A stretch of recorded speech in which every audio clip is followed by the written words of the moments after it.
படர் தாமரை வந்தால் உடம்புக்கு நாசம், ஆகாய தாமரை வந்தா குளிக்கிற குளத்துக்கு நாசம். பிஜேபின்னு ஒண்ணு வந்தா, தாமரை வந்தா இந்தியாவுக்கு நாட்டுக்கே நாசம். அது நாட்டுக்கே நாசம், நாடு சர்வநாசமாயிரும். ஏன்னா ஒரு போட்டி வச்சுன்னா உலகத்திலே அதிகமா புழுகிறவர் யாருன்னு ஒரு போட்டி வச்சுன்னா மோடி தான் நம்பர் 1 வருவார். 2வது இடத்துல அண்ணாமலை வருவார். ஏன்னா 2 பேருமே புழுகிறதுல மன்னர்களா இருக்காங்க.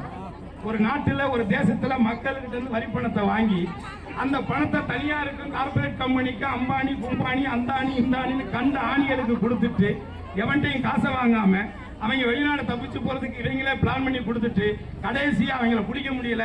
அந்த பணத்தை எல்லாம் 12 லட்சம் கோடிகளை, நல்லா புரிஞ்சுவங்க மக்களே, 12 லட்சம் கோடிகளை தனியாருக்கு கொடுத்துட்டு அதை வசூல் பண்ணாம தள்ளுபடி செய்த ஒரு மட்டமான ஒரு அரசு அப்படின்னா உலகத்திலேயே அது இந்தியாவில் தான். அதுவும் இந்த மோடியினுடைய பாஜகவினுடைய அரசு தாங்கிறத மக்கள் புரிஞ்சுக்கணும்.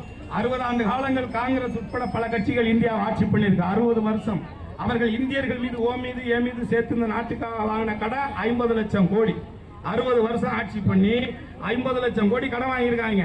ஆனால் இந்த 10 வருஷத்துல இந்த மோடி அவங்க சம்பந்தப்பட்ட இந்த பிஜேபி அரசாங்க ஆட்சிக்கு வந்து இந்தியா மேல ஓ மேல ஏ மேல சேர்த்து வாங்கியிருக்கிற கடன் எவ்வளவு தெரியுமா? 1,50,000 கோடி. 1 லட்சம் கோடி ஜாஸ்தியா வாங்கியிருக்கான். 60 வருஷம் வாங்கின கடனை 10 வருஷத்துல 1 லட்சம் கோடி வாங்கியிருக்கான். சரி, வாங்கின கடனை வந்து அவன் தானே அடைக்கணும். யாருக்கு வேணா அடைக்கணும். ஒண்ணு புரிஞ்சுக்கங்க, வருமான வரி. இப்ப நான் நடிகர், வருமான வரி கட்டுறேன், எனக்கு ஜிஎஸ்டி வரி கட்ட சொல்லி இருக்காங்க. கடந்த மோடியினுடைய அரசாங்கம் வந்து எனக்கு மட்டும் இல்ல, இருக்கிற எல்லா சின்ன சின்ன தொழில் பண்றவன், பெரிய தொழில் பண்றவன் எல்லாரையும் சர்வநாசம் பண்ணிட்டு இருக்காங்க. திருப்பூர் கோயம்புத்தூர்லாம் இன்னைக்கு படு பள்ளத்துல போயிருக்குன்னா அதுக்கு காரணமே அதுதான். அந்த ஜிஎஸ்டி வரி நான் போன 31ஆம் தேதி கிட்டத்தட்ட 4.5 லட்சம் ரூபாய் கட்டியிருக்கிறேன். எவ்வளவு? 4.5 லட்சம் போன 31ஆம் தேதி இந்த நாட்டுக்கு நான் கட்டியிருக்கிறேன். நான் இந்த இதுல சம்பாதிக்கிறேன். ஏன்னா அவர் கொடுத்தா லைஃப் டைம் ஒரு குவார்டர் வாங்கி அடிக்க வச்சுக்கலாம், பில்டிங் லெவலில் வைக்கலாம். 4.5 லட்சம் ஒன்றும் சின்ன காசு கிடையாது. ஆனா அப்படி நான் கட்டுறதுல எனக்கு ஒன்றும் பிரச்சனை இல்லை. நாட்டினுடைய சட்டத்துக்கு ஒரு இந்திய குடிமகனாக நான் கட்டுப்பட்டு உடன்பட்டு மனப்பூர்வமா நான் கட்டுறேன். ஆனால் இப்படி என்ன மாதிரி கோடான கோடி மக்கள் நீங்க என்ன வரி கட்டுறீங்கன்னு கேட்டா நீங்க யோசிக்காதீங்க. நீங்க கட்டுறீங்க உங்களுக்கு தெரியாமல. நீ போட்டிருக்கிற துணிமணில இருந்து, கையில கழுத்துல போட்டிருக்கிற நகை நெட்ல இருந்து, வீட்டுல வாங்கி வச்சிருக்கிற பீரோல இருந்து வழி எடுப்பா. இப்ப வரக்கூடிய இந்த தேர்தல் மாண்புமிகு தமிழக முதல்வர் அண்ணன் மு.க. ஸ்டாலின் சொன்னதான், இது 2ஆம் விடுதலை போராட்டத்துக்கான ஒரு தேர்தல்.